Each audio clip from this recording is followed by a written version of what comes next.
So now your flour should be auto-leasing for, like I said, about 1 hour.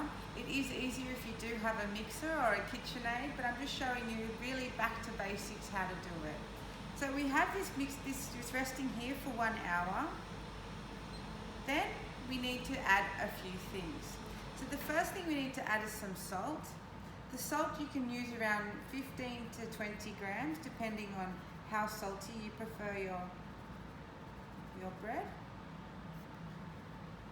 Then I also add some honey if you would like some extra sweetness in your bread.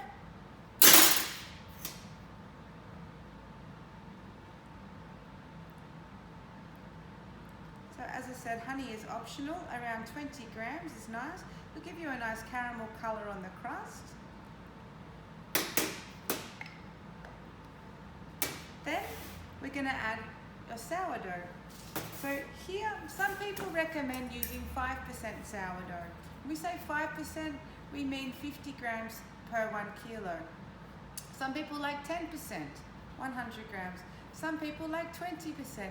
It's completely up to you how much sourdough. Of course, the more sourdough, the more flavor, also the more acidity, and also the more fermentation. I prefer to use 20% sourdough, especially when I'm beginning. So I'm going to put in, for 500 grams of flour, I'm going to put in here 100 grams of sourdough.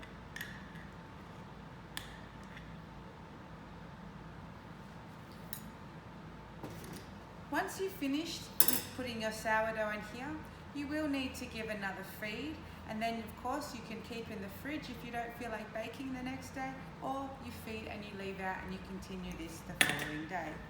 So I have in here the salt, the honey, the sourdough, and then I'm also going to add a little bit more water. You can add around 50 to 100 grams more water if you wish. Now we're going to start to mix. There's different ways of hand mixing. You can follow many different ways online. There's many different shaping techniques. Some people prefer to use a scraper at first so they develop a dough like this. Some people prefer just to get your hands directly in. The idea is you're actually bringing it over and folding it. It's an easy way to do it in the bowl to begin with.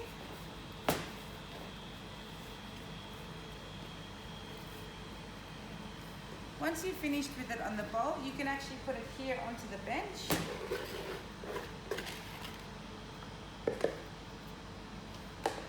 And then you can start working it with your hands. It is going to get a little bit messy. Like I said, if you check online, there's many different shaping techniques.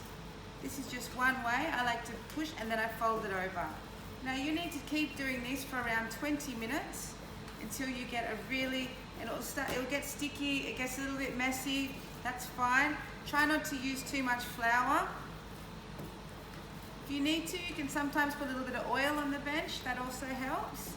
But there's another way as well. If you pick it up, slap it on the table, fold it over, pick it up, slap. This is the slap and fold technique. You might see a lot, but of course, it's really about using a lot of elbow grease. So I'll come back to you on the next step and we'll show you where to go from here.